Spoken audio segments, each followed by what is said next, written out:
Thank you, Sarah. So to kind of crack straight into it, what we're going to be covering is quite a varied topic today over the SQE2. So you'll see Sarah will give a nice quick introduction to what the SQE is.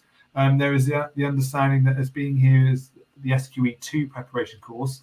A lot of you might already be sitting or have sat SQE1, so you'll have a brief understanding of the SQE. So what we want to do is just give a brief understanding of how that program is working. And then we will cover the SQE2 assessment. So how is that broken down and what do you need to do to pass the assessment? And we'll then go over our program called the Solicitor's Legal Skills, which is our preparation course for SQE2. Sarah will give some oversight of what preparation is involved in that and how we structure it, and also the support that you get as part of being within our college. And I'll go over some a little bit more process-based topics such as admissions, enrolments, when we have courses running, what courses we have running, and then we'll have some lovely time at the end for questions. So like I said, if you have any questions as we go through, please just pop them in the chat on the right or save them to the end, and feel free to turn your microphone and camera on and sit and chat with us and have some really nice open dialogue. So to go straight through, what we always like to start with is an overview of who we are. So we are the College of Legal Practice. We sit part of a fully virtual academic institution. We're a postgraduate law school, and we sit within the not-for-profit group College of Law, headed by the College of Law Australia. So this is really important for our ethos of what we want to achieve as a college, as a postgraduate law school. A lot of what we do is about, or everything we do is about the students that we work for. So being part of a not-for-profit group, our ethos is around giving back to what we try to give you to as students. So you know the money and the finances that come into us as a college go straight back into developing the next best programs for you and the students to study with us. So there's a number of things that we strive for and are key to our values and ethos as a college. We wish to be accessible and affordable in an industry which can sometimes be overly more expensive. And you'll see that as our cost against a number of other providers, our costs, we try to keep them as low as possible. That is afforded by the fact that we are a fully online virtual college. All study is done at home. We don't have a campus, therefore we don't have campus costs, which means the cost to you as a student is far lower. We want to facilitate increased access to the profession. So we want to see as many people who want to access it where they can. So being able to study at home, being able to study at a time that suits you around your needs. Apologies. What you'll find is we're able to deliver a lot to a lot of people. So it's really key that we open up the profession as much as we possibly can. We wish to develop each individual's unique potential. You'll see this through what Sarah will talk about with our fantastic digital learning platform. We want to be able to give everybody the best opportunity to succeed in becoming a solicitor. We have very clear and specific personal targeted individual support. So we have some of the highest levels of individual one-to-one support on the market. And that's how we make sure that we guide you through our programs. We don't leave you to study at home by yourself whilst you might be at home. We give you as much one-to-one tuition support as possible. And then we also take a collegiate approach. So you still have the, let's say, the study field that we all know and believe exists on a university campus or on a collegiate campus. So you have regular town halls, you meet with supervisors, you have surgeries, and you meet with fellow students as well. So there's always lots of opportunity to engage with other people virtually. You're not just studying by yourself. So that gives you a nice, very quick overview of the college. And I'm going to pass over to Sarah now, who will give you all the information about the SQE, SQE2. Okay, thanks, Matt. And I'll be bringing out some of those values that Matt's mentioned throughout this presentation, so you can see how they arise in the context of our preparation course. So first of all, before we get into the nitty-gritty, just a little bit of a reminder of how the path to qualification has changed since the introduction of the SQE pathway in September 2021. So we've borrowed the SRA jigsaw, which is quite a nice diagram which shows how all the components of SQE fit together. And it's done as a jigsaw because actually those components can be done in any order, and you can fit your SQE pathway to suit your particular circumstances. So just a very quick overview. There are 4 key components. So first of all, you need a degree, and obviously, as you're probably aware, there is no longer a requirement for a law degree So it can be a degree in any discipline. Then there's the second stage, which is what we're going to be focusing on today, which is the SQE exam, which obviously is a set of national exams run by Kaplan on behalf of the SRA. And we're going to be focusing on SQE 2, which is badged as the skills element of the SQE exam. And then the third component is obviously the 2-year requirement for qualifying work experience.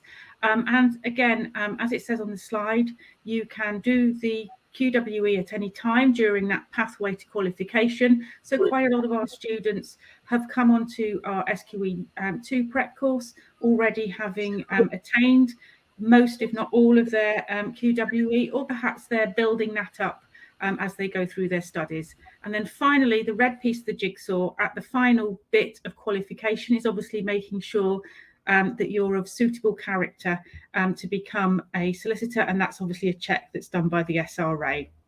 So just a couple of points just before we move on to the next slide. As it says on this slide, SQE 1 and SQE 2 are two completely separate components. So two completely set of exams. So one way in which you can come to the SQE exams is you can do SQE 1, do some QWE, and then move on to SQE 2, or you could do your SQE 1 and 2 back to back. What you must note is that if you do take that approach, is that you're not you can do your preparation for SQE 2 before getting your SQE 1 results, but you wouldn't be allowed to book onto the SQE 2 exam until you have actually got your results and have passed SQE 1. So that's something to bear in mind. And then the whole process in terms of completing that set of examinations is that it must be done within a 6-year period. So quite a lot of time and flexibility within the system. So now let's move on to what the exam looks like. So we're going to look at the SQE 2 exam. You may have heard some information about this already, so I'm just going to give a bit of an overview. So it's entitled sort of skills. So it's going to test a range of oral and written legal skills that you'd expect to have as a solicitor in practice. And those skills are outlined on this slide. So there are 6 legal skills in total over the 5 main practice areas outlined on this slide of business, dispute resolution, property, criminal, and wills. And as well as testing those legal skills, obviously the legal skills don't work in a vacuum. So alongside those legal skills, you will be required to use the legal knowledge, which is part of the functioning legal knowledge required by the SRA as part of the route to qualifying as a solicitor. In other words, it's the functioning legal knowledge that forms the foundation of the SQE 1 exam. So alongside those legal skills, the SQE 2 assessment also examines that functioning legal knowledge that has been part of SQE 1. So that's an overview. So it's 6 skills in 5 practice areas. So how does the SQE 2 assessment actually look in practice? So SQE 2 is actually one exam. So there's only one pass mark, but it's made up of 16 skill assessments, which they call assessment stations. And each of those 16 skills are divided into 12 written stations covering those 5 practice areas that I mentioned previously, and then 4 oral stations covering client interview in practice in the context of property and wills, and advocacy in the context of criminal practice and dispute resolution. So in terms of the written stations, in the same way as for SQE 1, those are all held at the Pearson VUE test centres, which are located both in the UK and overseas.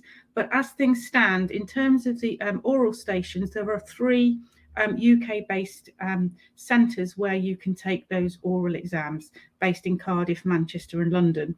And I understand that the SRA are obviously hoping to increase the number of oral stations that are going to be available as SQE 2 exams progress. So just in terms of a bit of news hot off the press, the first set of SQE 2 results came out last week, and thought you might be interested just to have some statistics from that.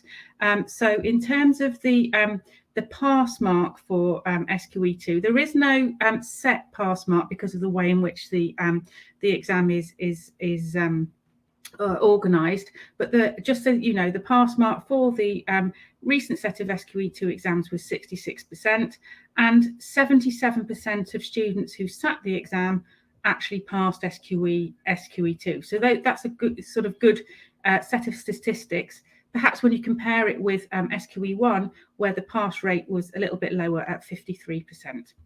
So just in terms of where you're heading, so if you're looking to sit the SQE2 assessment, there is an assessment in October, but we're working towards assessment dates that will enable you to go on to a preparation course that will get you ready for those exams, which will next take place in April. So they're at the back end of April for the first set of oral assessments, and then the diet of assessments, if you like, finish mid-May with the written stations. The booking window for that set of exams has not yet opened, and the SRA haven't yet announced those dates. So keep a lookout on the SRA website if that's something that you are interested in booking onto. And then there are further assessment dates in July and October next year as well. Just to note in terms of the exam fees, so you pay separate exam fees to the SRA for each stage of the SQE. So for SQE2, the current exam fees are on the slide, which they're currently held at £2,422. And then on top of that, you've got the cost of any preparation course that you decide to take as well. So that's a little bit of an overview of what the SQE2 assessment looks like. So now let's look at how we get you ready for that SQE2 exam via our solicitors preparation course. So in terms of how you can study with the college, we have a normal delivery of either a 10-week intense full-time programme or a more flexible 20-week part-time programme. And then as a one-off in September, we're also running our more extended version of the programme over 27 weeks. And the course start date for that 27-week programme is the 26th of September. So that enables you to obviously extend your studies a little bit more, and that might be of interest, particularly if you've got other commitments or are working, and we'll come to some of those considerations in a minute. And all of those all of those courses will be getting you ready for the next available point for the exam point. So that 27-week programme starting in September will be getting you ready for SQE2 in April. As Matt says, we're completely online, so you'll get access to all your learning materials via our digital platform, which is called Canvas. And that not only provides you with all the resources, but also provides a virtual community for you to communicate and link up with your tutors and fellow students as well. So all of our courses are designed in the same way. It's just that obviously the duration of the course is different, and they cover all of those 6 legal skills which we outlined earlier across those 5 practice areas. And those each of those components are broken down into 24 study units. So all of those courses will cover 24 study units, which means that you then cover all the required combinations of practice area and skill that are going to make sure that you've got that coverage of the SQE2 syllabus. So how will you study? Well, we have a combination. So you will have directed independent study, and by that we mean that you'll have access to multimedia videos, podcasts, activities, as well as directed reading, and making sure that you're up to date with legal knowledge. And also you have plenty of opportunity through all the activities, which I'll go through shortly, to practice all of those assessments in SQE2 style practice assessments, together with summative assessments at the end of the course. So by the end of the course, you will have had practice sessions across those 24 study units in a multitude of exercises. So as well as all of the multimedia resources that are in the online environment, you'll also get a hard copy and an electronic copy of our skills guide. And our skills guide is a very handy pocket-sized file that gives you background and basic information on how to get ready and use the skills in the right way. And our students from our previous cohorts have all said how useful that guide is. And it will also, it's also available on Canvas as well. So I've already mentioned that although you're online, we never want you to feel isolated. So we always make sure that you're supported as a cohort in groups via our practice area surgeries, where it's your opportunity to ask questions of subject matter experts, and then more general town hall meetings, as Matt has mentioned, where myself as programme leader and the module leader will provide you with guidance and instruction of what's happening in the course, and perhaps feedback, some generic feedback from supervisors as to how the activities are all going, and then also to give you advice on how to get ready for that SQE2 exam at the end. As well as that group support, we also make sure that you're individually supported. And again, as Matt said, that's very much individually tailored to your own requirements. So as well as a personal tutor who will be there to help with your engagement and monitoring your progress through the course, you'll also have weekly meetings with subject matter experts who will give you individual personalised feedback on those practice assessments which you undertake in each of those 24 study units. So you'll not only get face-to-face feedback, but also written feedback in relation to those 24 study units. So you really can see that individual support is excellent. And so just the final thing, which again goes back to the point that we're a not-for-profit organisation and the fact that we are completely virtual, our fees are very competitive at £2,300. And obviously those will be paid on top of that SRA exam fee, which I mentioned previously. So moving on to what the course looks like. So I've already said that the main way in which our courses are structured are either on a 10-week or a 20-week basis. So just taking this slide, on the left-hand side, obviously we've got the 10-week course. And this is, what we've done is try to break down sort of how many skills you'll be looking at each week and how much time you need to devote to your studies. And that will help you hopefully decide which course is best for you. So as I've said, the full-time course is pretty intense. You're looking at spending about 25 to 30 hours of study per week, and you'll be looking at 2 study units, written study units per week, together with an oral study week per week in the first 4 weeks of the course, and then that gets up to about 3 study units per week thereafter. On the right-hand side, we've obviously got the part-time course, which is a little bit more leisurely paced, although still pretty, you've still got to keep on top of your work. So you're looking at approximately about 12 to 15 hours of study a week for that. And so the written exercises are spread out over a longer period of time. So really you're looking at starting off with 1 written study unit a week and then moving up to 2 in the latter part of the course. And then the oral skills are then just scattered across the programme, spaced out to make sure that they fit in with that study pattern. And then both courses have the same assessment weeks at the end of the course. That's the internal course assessments. So they are there obviously as to assess your progress and performance in relation to the module, but they're also there to obviously give you really good practice just before the SQE2 exams, which will take place shortly after the end of the course. We've also, just so I don't miss it out, in relation to the 27-week course, which we've got running in September, that follows a similar study pattern probably as the part-time course, although sort of extends a little bit more. And you're looking to study about 8 to 10 hours a week on the 27-week course. So we're online.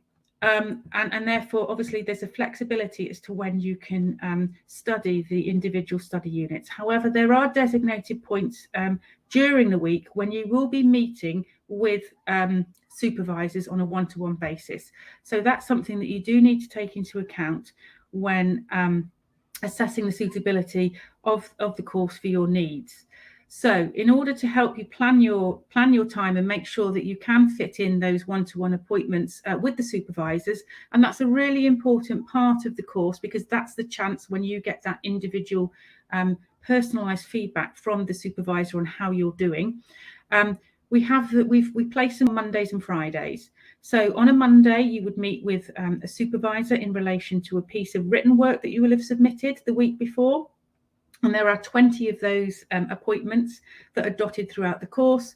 And then you'd also meet on a Friday with a supervisor in relation to those oral practice assessments that you do. And there'll be 4 of those which are scattered or spread on a Friday. Well, they all take place on a Friday, but at various points through the course. And then at the end, as I've already mentioned, you have summative assessments, 6, similar to how the SRA do, 6 assessment stations, 1 exam.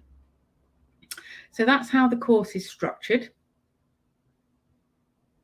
And I think the table showing the structure of the 27-week course, I'm sure we can come up with something that I'm sure we can do something similar to that, Matt. That's fine. So just in terms of how our course is designed, so all of the courses are designed for learning in exactly the same way, and each of the study units follows this methodology, which is on this next slide. So we've divided the learning process into 3 stages. So the first stage is all about making sure that you have developed your understanding of that functioning legal knowledge and how it is then applied in the context of the different skills. So that's stage 1. So here it's all about developing that knowledge, or perhaps refreshing it, because hopefully you will have already got that knowledge from either having done SQE 1. So all the resources at that stage are very much geared towards acquiring and consolidating that knowledge. So using the skills guide, which I mentioned, we also provide you with online copies of all of the functioning legal texts from SQE 1. So over those 13 practice areas which make up the SQE 1 syllabus, we make all the manuals relevant to those available to you on our learning portal. Those are then supported by all of that multimedia, which I mentioned, so podcasts, videos, and there's also what we call skills demonstrations that provide you with exemplars of best practice in terms of how the skills should be developed and performed in conjunction with how you can apply your functioning legal knowledge in relation to those skills. So those demonstrations all appear in each of those 24 study units. Once you've got that understanding of the skill and the functional legal knowledge, we then obviously want you to practice, because that is what's going to help you get ready for SQE2.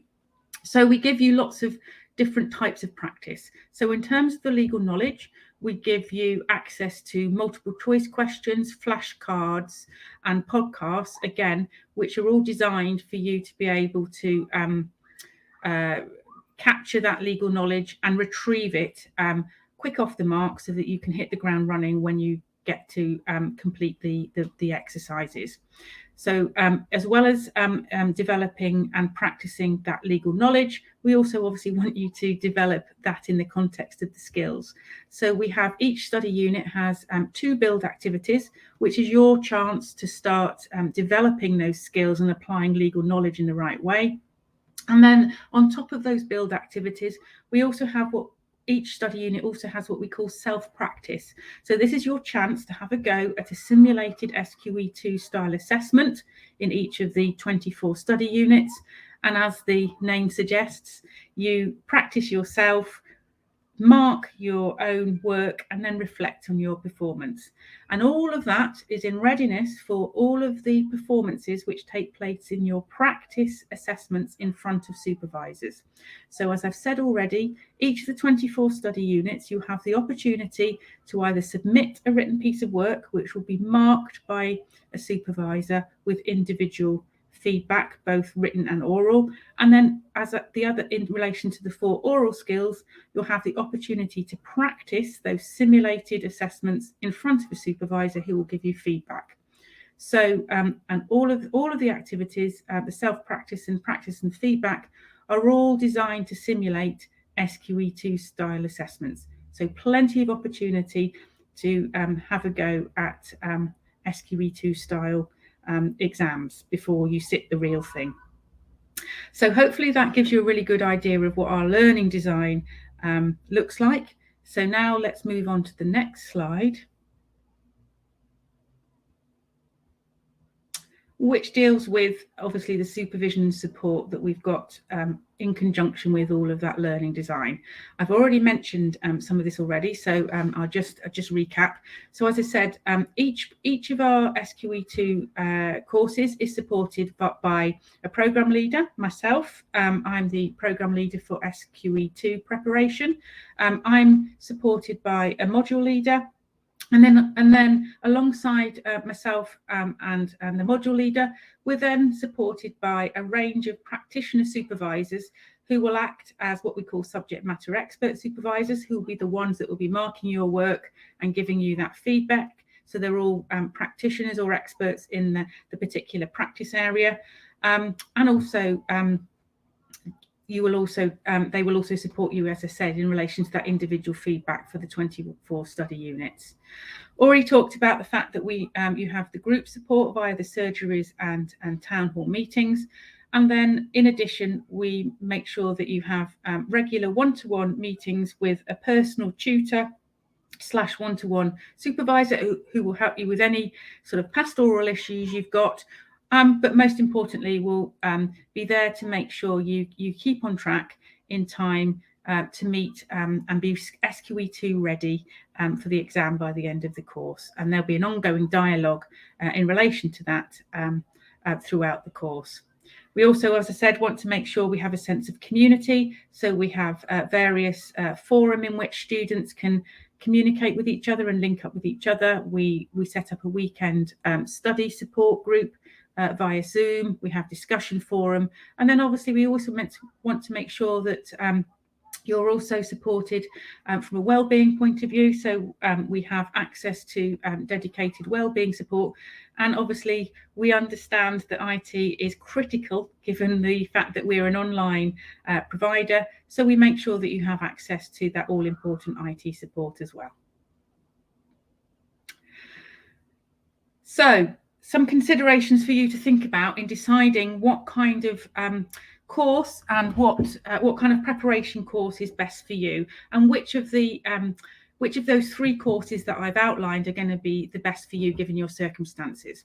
So first of all, you've got to think about where you're coming to SQE2 from, because at the moment, given that we're in a transitional period, there are 2 possible routes to SQE2. You could be following what I call the complete SQE pathway, and you'd have done SQE1 first of all before coming on to SQE2. And if you've done that, then your legal knowledge is going to be hopefully still very much at the forefront of your mind, because that's going to be really, really important as a springboard for being able to tackle SQE2. Your other route is through the old way to qualify, if you like, which is the legal practice course. And if you come down the legal practice course, you're exempt from SQE1, so you can leapfrog straight into SQE2. Just a couple of things to bear in mind, and this has come from our own experience and also from the experience of students who study with us via this means, is that it can be quite a big transition making that jump from the LPC straight to SQE2. And there's 2 reasons for that.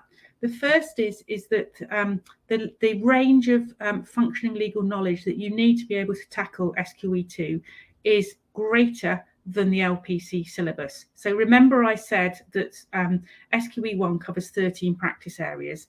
LPC generally covers sort of 5 or 6 practice areas, those vocational practice areas of business, property, etc. So you have got to get up to speed with the 13 practice areas that make up SQE1. The other thing is that the standard of SQE1 is higher than the LPC standard. So LPC is all about examining you to go into work as a day one trainee. SQE is 2 years down the line. It's looking at examining you to be able to go into the workplace as a newly qualified solicitor. So that's just something to bear in mind. We provide you with all of the revision manuals that you'll need to get up to speed with that functioning legal knowledge. But it might be that you need to devote some extra time if you come down the LPC route in order to make sure that you can hit the ground running when you get to doing SQE2.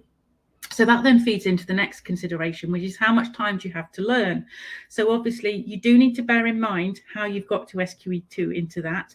And that might mean that actually one of the longer courses is going to be better for you, either the part-time or the extended course, which is available in September, because that will give you more time to get up to speed with the functioning legal knowledge alongside doing all the exercises for the SLS preparations. Other things to bear in mind is obviously if you are working, and obviously we recognise that a lot of you will be working, particularly if you're using it as a chance to get your QWE along the way. And obviously you've got to bear in mind how much time realistically you've got to devote to the course. We have had students in our founding cohort who were full-time students and were also full-time workers, and they basically said to us, I basically had to give up my life for 10 weeks in order to be able to juggle everything. So again, that's something to bear in mind. And again, making sure that you have got some time to be able to make those all important one-to-one feedback sessions as well. Obviously, part of the consideration is how long the courses that you take is. Obviously, how quickly do you want to qualify? You might all have your ducks in a row, and the only thing that's missing is SQE2. So you might think, okay, I'm just going to go for it. I'm going to go for the full-time course. So that's a consideration as well. But bear in mind that you probably will have to sacrifice your spare time if you're going to go down that route when you're working full-time.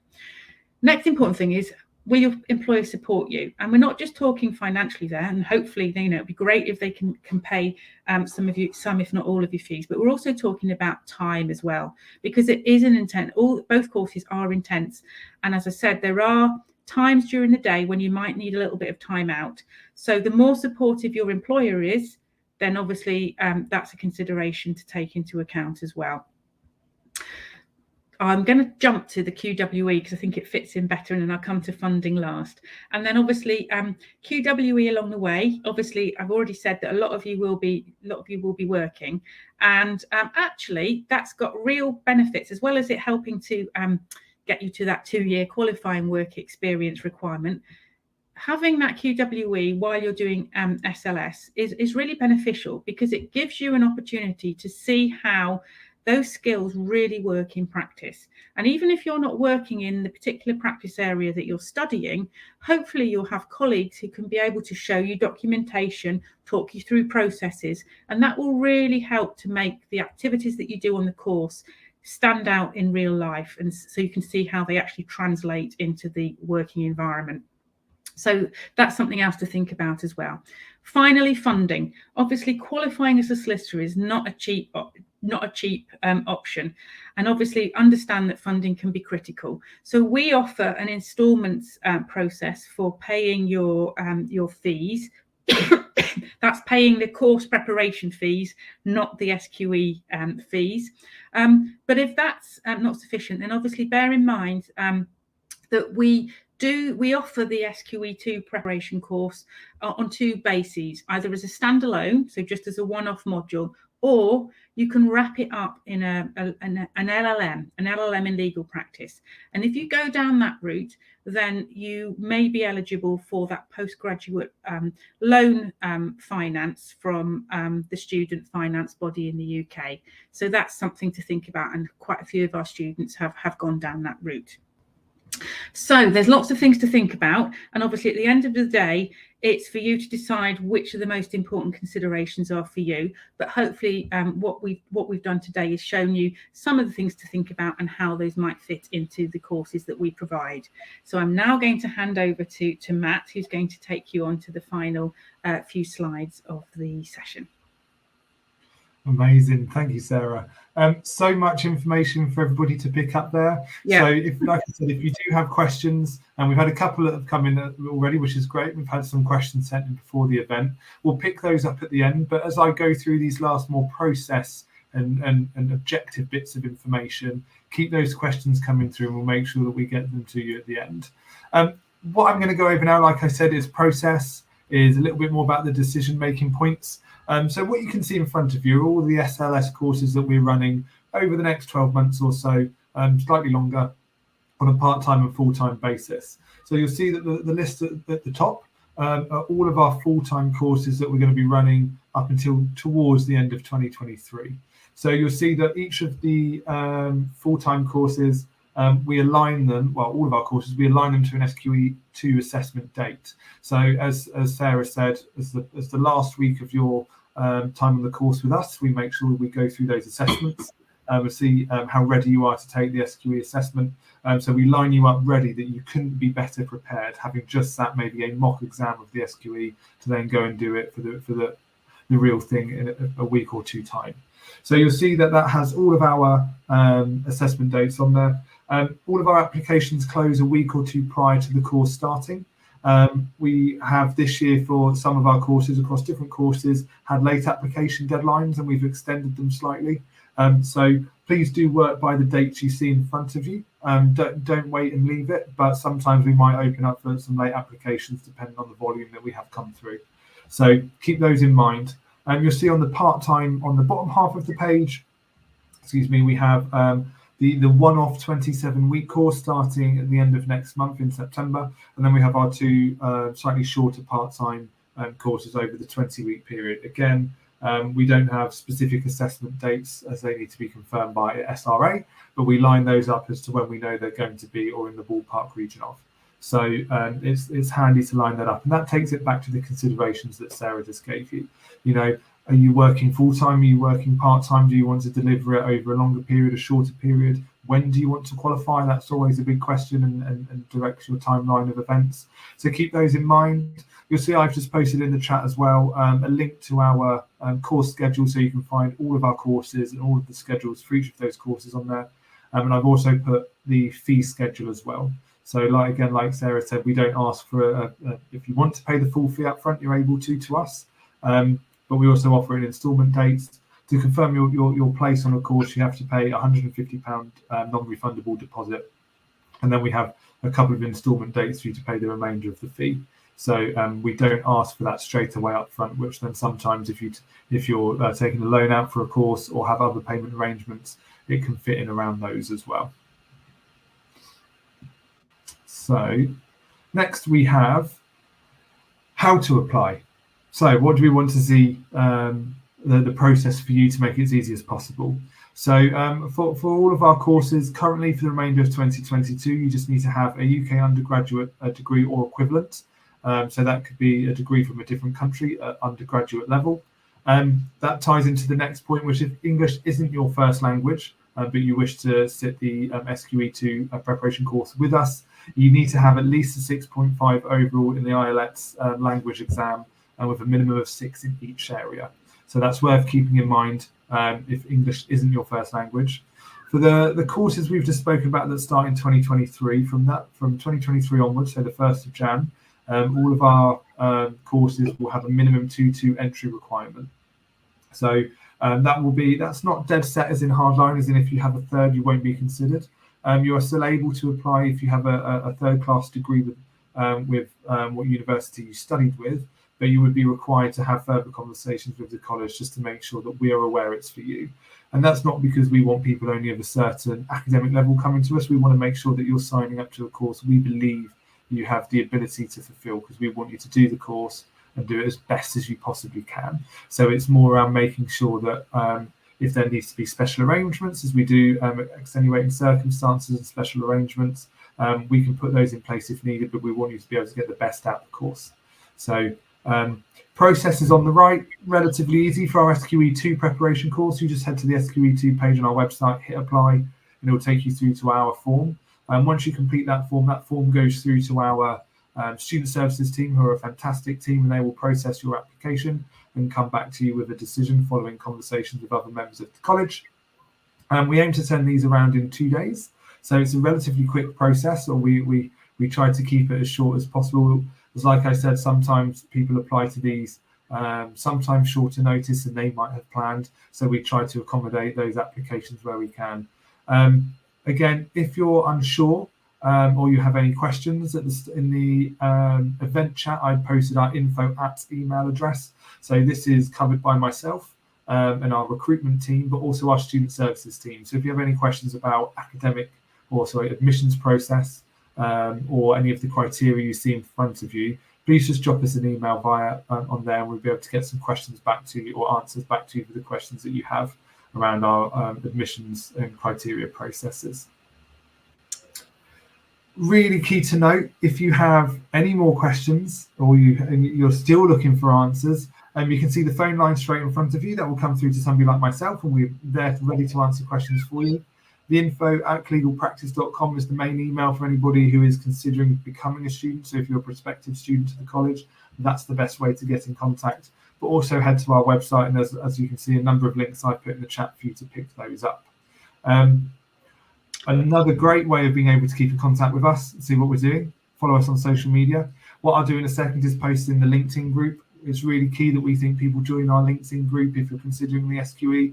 We post so much in there around opportunities like this, because you may be here as somebody who hasn't started yet, but to see in the SQE2. So we do SQE1 preparation webinars, we do LLMs, GFLs. There's a lot that we have out there. So get yourself into that group and see what's going on and what we offer. However, I think the best time now, what we can do is move ourselves to some questions. Now, we've already had a couple come into the chat, both for you, Sarah. Yeah, I'm happy to pick up both of those. I'm mindful of the time. I'm not sure whether we'll get cut off at 2:50, but yeah. So picking up John's, first of all, really good question. Will the FLK's text and other materials be sufficient to refresh legal knowledge? The short answer is absolutely yes. So essentially, the FLK texts have all been designed to cover what is required for your SQE knowledge for both SQE1 and SQE2. So we absolutely wouldn't recommend going outside of those FLK texts, because they have been designed in a pared down, strict out way to make sure that it's got the information in the right level of detail to get you ready for SQE2. So we wouldn't expect you to go to any other sort of academic texts, any other texts at all. So the FLK texts are the ones to go to as your resource. So hopefully that's answered that question, John. And then Rebecca, absolutely, that's a really good question as well. So the way in which we ask students to raise queries is that we have practice area discussion boards, which are available to all students. So we ask students to post their questions in relation to any query they've got about a skill or a practice area onto the relevant practice board, and then that will be picked up by the relevant tutor. And we do have sort of service standards, if you like. So we asked tutors to look at queries on a Tuesday, to reply by a Friday, and then look at queries on a Friday to reply by Tuesday of the following week. And then in between, obviously, you can email tutors with queries as well, but we do really encourage you to use the discussion boards and the surgeries, because if you've got a question, you can be sure that other students have got similar questions as well. But yes, you're absolutely supported in that way with follow-up queries. So again, if you've got a query about stuff that you're looking at, don't suffer in silence. Put that query out onto the discussion board. Amazing. Thank you, Sarah. I think we were able to keep going. All right, okay, great. We had a couple of questions that came in prior, so it'd be great to get your thoughts on those questions. Now, I think you've already touched on one, which is around the LPC and SQE. Somebody emailed in saying, I'm considering which to do, the LPC or the SQE. I think it's probably just worth kind of highlighting again what your key considerations were between the LPC and SQE. Okay, so if you're going down, so quickly, if you're going down the LPC route, then obviously although in one sense you've got a slightly more straightforward exam to do, because the LPC is obviously a different starting point in terms of where your knowledge has to be. The biggest issue, I think, with going down the LPC route is that requirement to complete a 2-year training contract. And that's where quite a lot of the bottlenecks are occurring, because lots of students are finding it really difficult to get that golden ticket of the training contract. So that's one big consideration. So you might think, okay, I'll go down the LPC route. I've got my LPC under my belt, and I've also got a training contract lined up. So absolutely, if that's you, then carry on down that LPC route, because you'll still end up in the same position as somebody who's going down the SQE route. You might want to think about the SQE route if you obviously have already undertaken lots of QWE, so you've got that 2 years QWE under your belt. That's when the SQE might be attractive to you. You can also switch horses if you like. If you're eligible to go down the LPC route, you can get that under your belt, and then, as I say, you can switch tracks onto the SQE pathway by jumping into SQE2 and then using any qualifying work experience you've got to bank as your 2 years qualify. So it kind of depends. There's a number of considerations, but I think the big criteria is, first of all, obviously, have you got a training contract? If you haven't, then it might be that SQE is the way to go. And obviously, you have to go through the SQE route if you're not already on the pathway to qualification yet, because you needed to be on your pathway to qualification. And that means having started a law degree in September 2021. I imagine that most people on this call have already started on that pathway to qualification, so you've got that option, those options. But those are a couple of key considerations. Amazing, thank you, Sarah. Rebecca's asked a follow-up question around the tutoring. Yes, she said, go straight in, Sarah. Go straight in. I know. Yeah, those are. So basically, they are scheduled. Obviously, as you can imagine, we have to determine schedules, predetermined schedules. We can't just sort of say, oh, student X is available at 9 o'clock, student Y, because then we'd never be able to get the schedules sorted out. So we do time. So that's one of the reasons why you do need to be aware that you might need to take a little bit of time out of your Monday or Friday in order to meet your tutor. So they are mostly scheduled during daytime hours, if you like. But what I would say is that the written submissions are 10 to 15. The written feedbacks are either 15 or 20 minutes long. So what we encourage you to do is to speak to your employer and say, I'm doing this course. I might just have to take 15, 20 minutes out of my day. Is that okay? And most employers, they're supportive because they want to help you qualify, will give you that leeway in terms of those feedback sessions. The Friday sessions are a little bit longer because they're a little bit more resource intense, so they do take a little bit of extra time. So that's something just to bear in mind.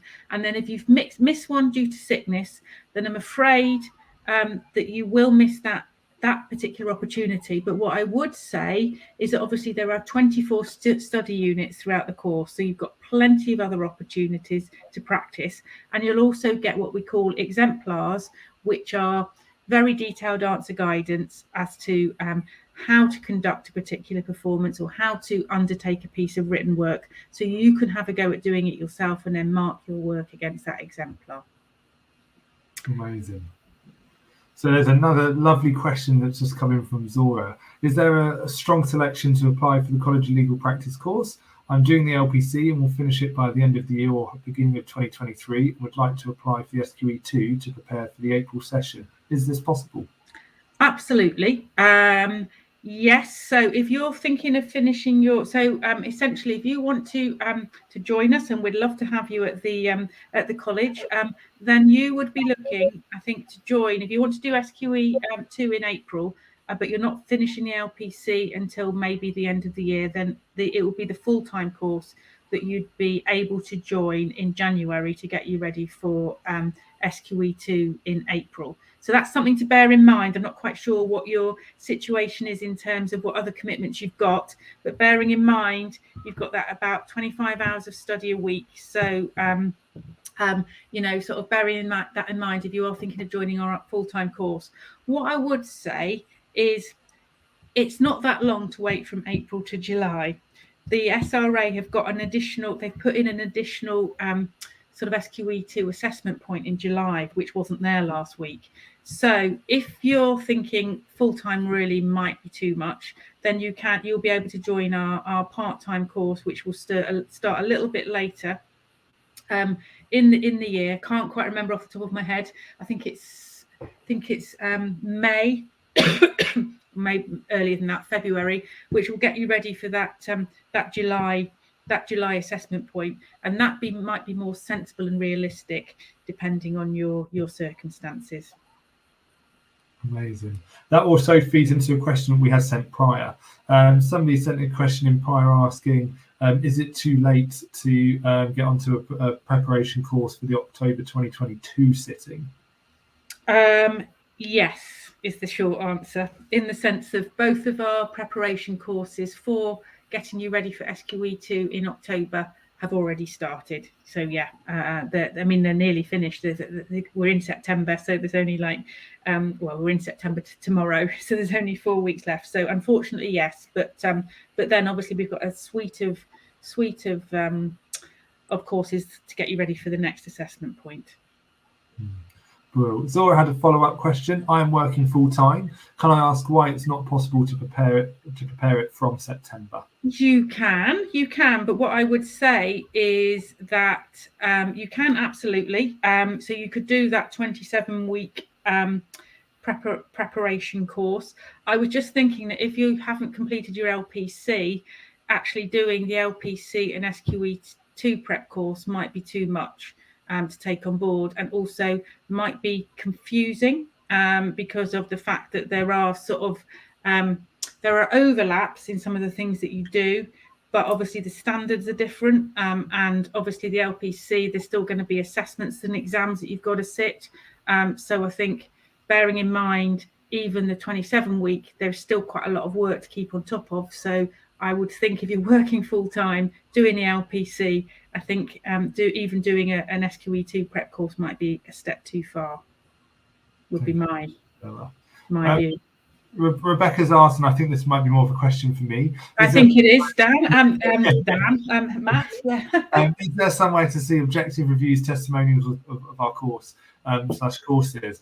We are building this up at the moment. We're only in maybe 18 months of operation of delivering courses, and we've only had just our first lot of SQE1 and SQE students come through to their exams. So we're still relatively young and fresh in the industry. So we're in the process of putting together a number of testimonials and quotes that we receive from our students. We already have a bank of quotes from our students. Like Sarah said as well, we've had a couple of articles that some of our students have written. So if you go to our LinkedIn page, you'll find probably 2 or 3 articles now from students who have studied with us, who've done full articles on what they found their experience to be of either SQE1, SQE2, and then including how they sat the exam and how they felt prepared for that exam. So the best place you might be able to go to at the moment is head to that LinkedIn page and find the articles that our students have written, whilst we are in the process of putting together maybe a larger offering of quotes or testimonials of what people have found. Again, as well, we have that SQE preparation study group on LinkedIn. So separate to our just our general college page, we have students in there who post again a lot and offer feedback, who offer their current experience of studying with us, and we as staff post in there. So you may want to join that group and post in there and try connect with current students. We have a number of our current students in there, and they're more than ready and willing to be connected with prospective students. So that'd be another great place you can get information from our current cohort. Yeah, and what I would say, I think I've already plugged this already, but the LinkedIn article that's on our study group page from the student who sat SQE2 and obviously passed recently, she's put some information about some insight into her experience on our SLS preparation course in readiness for that SQE2 exam as well. So that's a good place to start. Fantastic. We had one more question that had come in prior, and that was a relatively generic question to do with QWE, and specific to when should they be taking QWE. Is it something that they should be doing alongside SQE2? Is it SQE1? Does it really matter? Or should they focus on kind of collating some QW once they've passed their SQE exams? Okay, that's a good question, and I think the way in which the SRA originally envisaged QWE working was that it would be sandwiched in between SQE1 and SQE2, so that you get your functioning legal knowledge, apply that into practice, and then apply those skills and knowledge that you've built up in practice back into your SQE2 prep. But we're finding that actually a lot of our students are coming into SQE1 already in the legal working environment. And again, I think that's really good because it enables students to see how the rules and the law operate in practice. And I think, again, it's a question of making sure that if you are already working, that you've got sufficient time to devote to both your work and your studies. And I think, as I said, it's really valuable for doing your QWE if you can alongside SQE2 prep, for the very reason that, again, it's helping you to see how that knowledge that you're using in the skills is applied in practice. So yeah, so that's great. And not at all, Zora. We love the questions. We love the questions. That's what we're here for. So I knew this question was going to be coming up about the number of students. Do you want me to take that, Matt? I'm happy to do that. Yeah, go for it. Okay, so we don't release individual stats about performance because of the fact that, don't know if you're aware, but we have no direct contact with the SRA in relation to exam results. So we're reliant on students to self-notify with us. So obviously we don't have 100% accurate data. But what we can say is that we give each of our students what we call and I think Matt mentioned this already. We give each of our students what we call an SQE readiness review as part of their one-to-one supervision throughout the course. So just before the booking window closes for making your final decision in relation to SQE2, we hold individual meetings with the students to discuss with them realistically and openly whether they are ready in our opinion and how they feel, whether they think they're ready for SQE2. And what we can say is that everyone who we recommended were ready to take SQE2 and who sat SQE2 in April all passed, and in fact did considerably better than that pass rate which I mentioned previously of 66%. So I think that shows that we've got a really good robust system that enables students to really assess their readiness for the exam in the light of what they've done with the college, how they've engaged with the materials, and also the fact that obviously students have said that all the practice assessments that they do with the college are very similar to the style and format of those which they face in SQE2. Brilliant. Thank you, Sarah. So we've just hit 2:30, which is kind of our time we were scheduled to sit here and chat with you all. If you have any further questions, please contact us on the info@legalpractice.com email. I'm about to post it in the chat. That's where we're more than happy to pick up more conversations. And wonderful thing about our lovely program leaders, if you need more academic questions answered, they are there ready as well to help pick up any answers that you might have as well. Please do go and have a look at our course schedule, see if there's anything that you think suits you, and like I said, get in contact. But we hope you found this really interesting, engaging and informative, and we hopefully look forward to speaking to you soon. Yeah, that's great, and thank you, John. That's really helpful, and Zora, thank you for interacting. So lovely to meet everyone, and hopefully see some of you on the courses. Thank you very much, everybody.